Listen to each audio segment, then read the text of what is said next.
Hello friends, नमस्कार।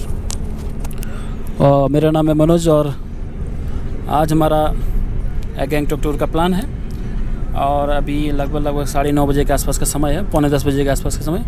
और अभी हम निकल रहे हैं रंफू से। और रंफू से गैंगटॉक का जो डिस्टेंस है वो अप्रॉक्सीमेटली 35 किलोमीटर्स के आसपास है। और मैं फैमिली के साथ टूर प्लान किया है। ये पीछे मेरी वाइफ और 2 बच्चे बैठे हुए हैं।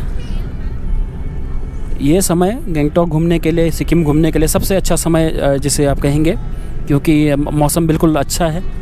और बरसात के बाद जब भी मौसम साफ़ हो जाता है तो घूमने के लिए सबसे अच्छा ये माना जाता है, क्योंकि बारिश के मौसम में यहाँ पे लैंडस्लाइड होने का काफ़ी ज़्यादा चांसेस रहता है। और बहुत जगह ये रॉकफॉल जोन्स होते हैं जहाँ पर काफ़ी संभल के चलना होता है। तो बरसात का मौसम थोड़ा अवॉइड करना ही ज़्यादा अच्छा रहता है। उसके बाद जैसे ही मौसम साफ़ हो जाता है सितंबर के आधे महीने के बाद, तो फिर आधा सितंबर हो गया, अक्टूबर, नवंबर, दिसंबर, उसके बाद आप घूम सकते हैं यहाँ पे। और देखते हैं आज क्या क्या पॉइंट्स हम कवर कर पाते हैं। वैसे हमारा जो पॉइंट है अपना वन झाकड़ी, हनुमान टॉक, गैंगटॉक और अपना पूरा गणेश टॉक और अपना ये रोपवे होता है यहाँ गैंगटॉक में, उसे भी अगर कवर कर पाएँ तो ज़्यादा अच्छा रहेगा। एमजी मार्ग, जो कि यहाँ पे देखने लायक जो जगहों में से एक है। ये आप जब भी यहाँ पे ठंड के मौसम में आएँ तो अपने साथ गर्म कपड़े लेके ज़रूर आएँ। और बाकी जैसे हम घूमते रहेंगे वैसे आपको अपडेट देते रहेंगे कौन कौन सी जगह घूमने के लिए अच्छी हैं। लोग काफ़ी अच्छे हैं यहाँ पे और यहाँ के लोगों की जो मेहमान नवाजी जिसे आप कहेंगे काफ़ी अच्छी मानी जाती है। और अगर आप घूमने का प्लान कर रहे हैं गैंगटॉक तो साथ में दार्जिलिंग का जो एरिया है वो भी कवर कर सकते हैं, क्योंकि दार्जिलिंग पास में ही है। दार्जिलिंग है, यहाँ पे कर्सियांग है और कालिम्पोंग करके जगह है, बहुत अच्छी जगह है, पूरा एकदम हिल स्टेशन है।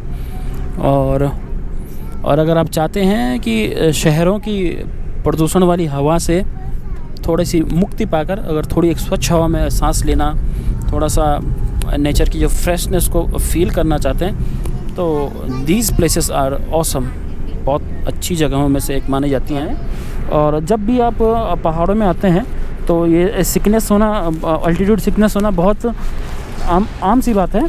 और साथ ही साथ काफ़ी ज़्यादा मोड़ होते हैं तो चक्कर आने लगता है।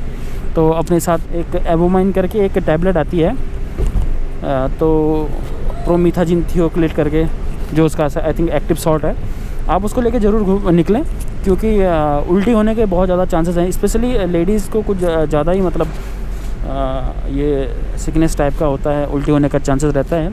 लेकिन ज़रूर आप जब भी निकलें तो खाली पेट तो बिल्कुल ना निकलें। सुबह सुबह कुछ ना कुछ ज़रूर अपना नाश्ता वगैरह करके निकलें।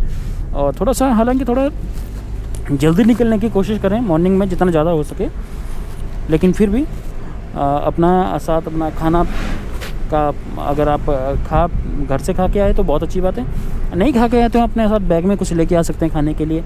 और पानी की बोतल अपने पास ज़रूर रखें। और पानी की बोतल यूज़ करने के बाद इधर उधर ना फेंकें, क्योंकि हम लोग पहाड़ों में घूमने तो आते हैं लेकिन उनको गंदा करके फिर चले जाते हैं, उससे एक गलत मैसेज जाता है समाज में।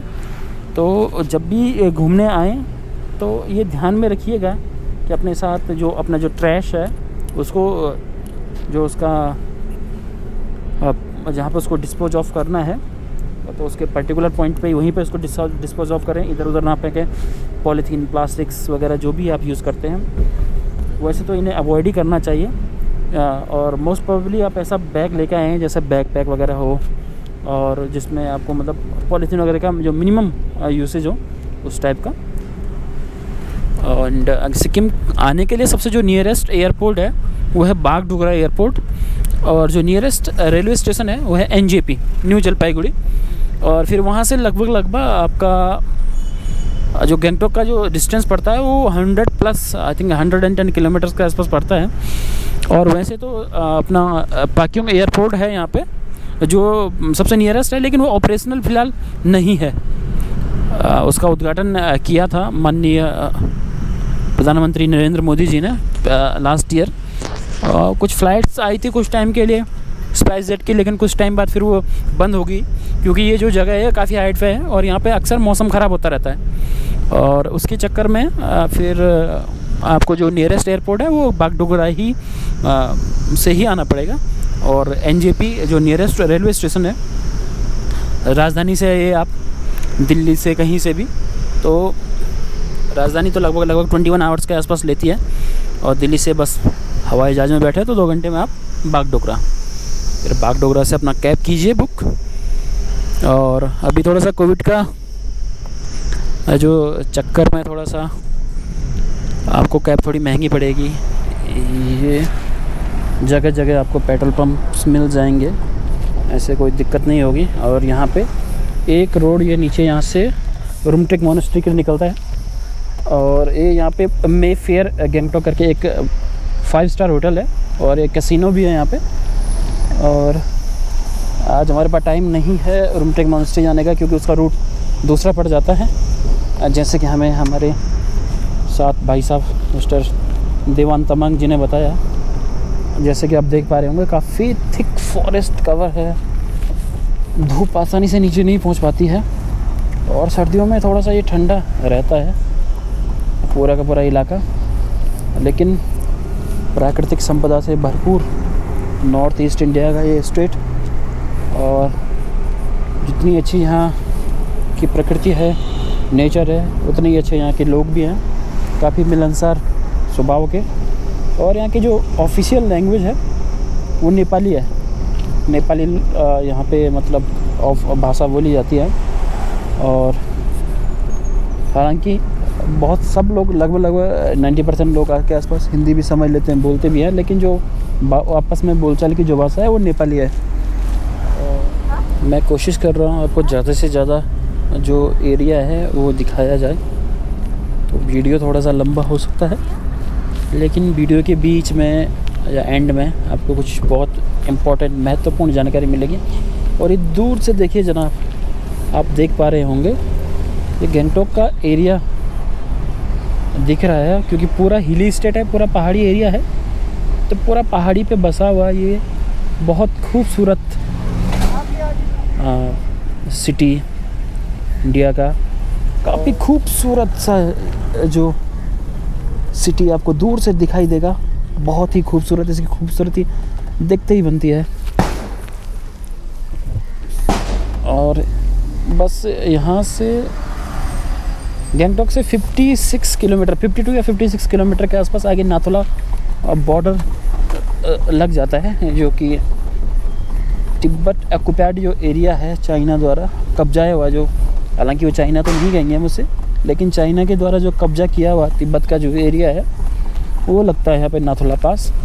और वहाँ पे इंडियन और चाइनीज़ आर्मी तैनात रहती है नाथुला। फिर ऊपर नॉर्थ की साइड जाएंगे तो आप गुरदोंगमार लेक साइड, वहाँ भी पूरा चाइना का जो बॉर्डर लगता है, जो चाइना द्वारा कब्जा किया हुआ जो तिब्बत का जो एरिया है उसका जो बॉर्डर लगता है।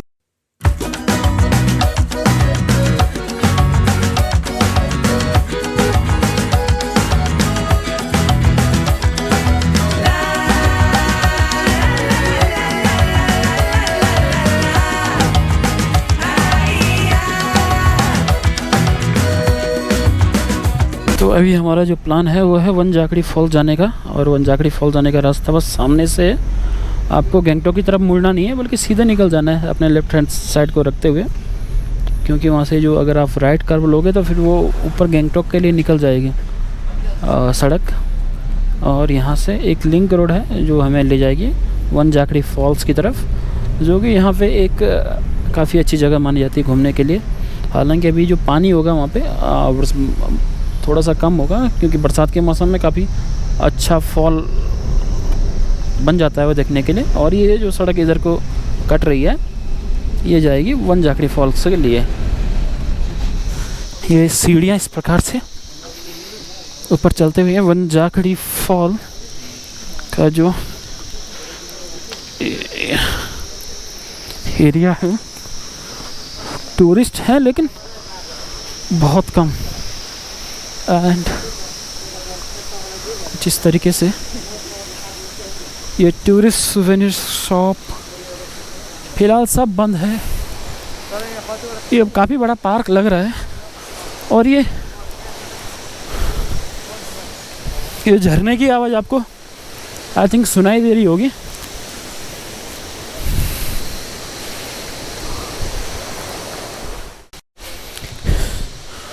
हालांकि यहाँ टूरिस्ट हैं लेकिन बहुत कम।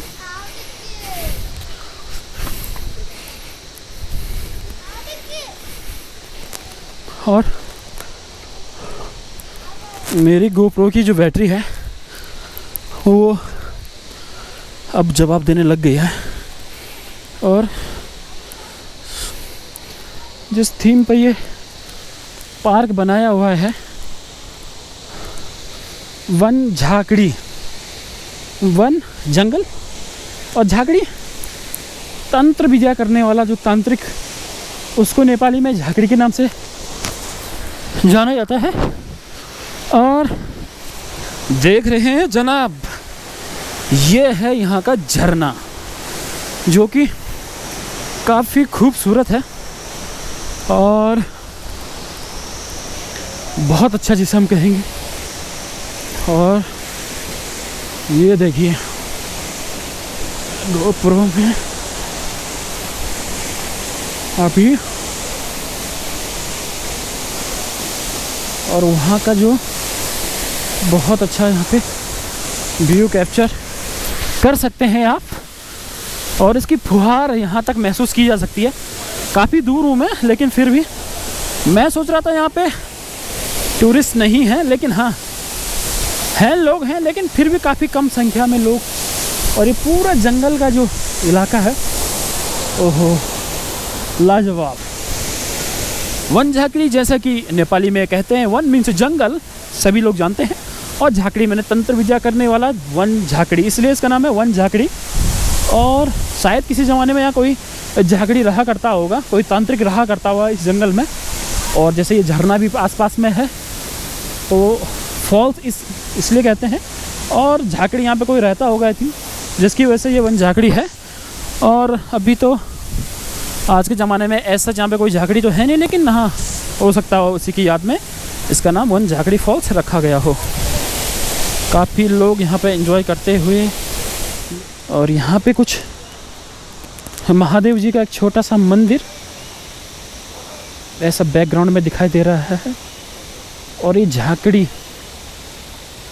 भाई साहब यहाँ पे ये प्लीज़ डू नॉट लिटर, जी हाँ, जैसे कि ये झाकड़ी ये लिखा हुआ है यहाँ पे वन झाकड़ी, ये इनिशिएशन ऑफ बॉय, उसका शायद इनिशिएट करने का मतलब उसको दीक्षा शुरुआत करने का कुछ ये प्रथा जिसे आप कहेंगे, वो शायद कुछ ऐसा दर्शाया गया है इन चित्रों के माध्यम से।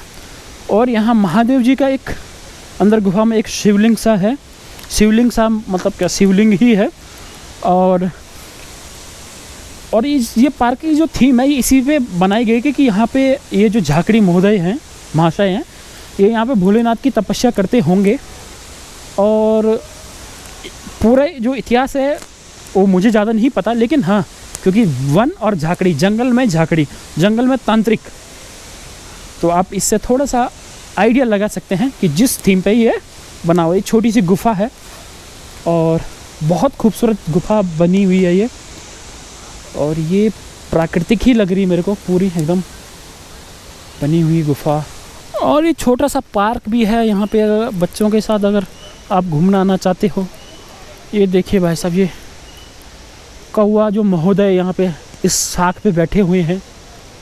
और इस तरीके से कुछ थीम है। वन देवी है सामने, वन में जो देवियाँ होती है अक्सर पहाड़ी जो कल्चर होता है उसमें भी माना जाता है, हमारी गढ़वाली जो कल्चर है उसमें भी माना जाता है वन देवी। तो वन देवी अगर अक्सर निराश हो जाए तो फिर उनके बाद में पूजा करनी पड़ती है। तो जो जंगल के जो नियम होते, कायदे कानून होते हैं, उनका सबको पालन करना पड़ता है, उनकी सबको रेस्पेक्ट करनी पड़ती है। तो आप जब जंगल में, हमारे यहाँ भी अक्सर होता है। और ये कुछ सीढ़ियाँ हैं यहाँ पे, स्टेयरकेस बना हुआ ऊपर चढ़ने के लिए। देखते हैं ये रास्ता कहाँ जाता है। लेकिन हाँ अच्छा, यहाँ पर एक छोटा सा पार्क नुमा एक स्ट्रक्चर है।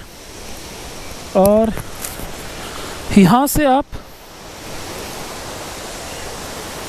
इस पार्क को निहार सकते हो। ये सामने अगर दिखाई दे रहे हैं तो यहाँ पर भी वन झाकड़ी, एक जेंट्स और लेडीज, नर और मादा दोनों, कुछ उनके हाथ में कुछ डपली सा, थाल सा कुछ है, शायद कुछ उपासना का कुछ तंत्र यंत्र जो भी आप कहेंगे वो है। और काफ़ी सुकून सा यहाँ पे महसूस होता है। हालांकि यहाँ पे आपको सिर्फ और सिर्फ पक्षियों की चहचहाहट और ये झरने की आवाज़ के अलावा आपको कुछ नहीं सुनाई देगा। अगर आप प्रकृति के बहुत करीब आना चाहते हैं तो आपके लिए ये द बेस्ट प्लेस है। इसीलिए शायद झाकड़ी महाराज ने, जो झाकड़ी रहे होंगे, उन्होंने भी ये जगह को चूज़ किया यहाँ पे आने के लिए, क्योंकि ये पूरा एकदम जंगल से घिरा हुआ जो क्षेत्र है और पूरा एकदम पक्षियों की आवाज़, झरने की जो पानी बह रहा है उसकी आवाज़ आप यहाँ पे सुन सकते हैं। बहुत अच्छी जगह है। अब इसकी हो गई है बैटरी डाउन, खस्ता हाल हो चुका है। अब चलते हैं वापस। जय श्री राम।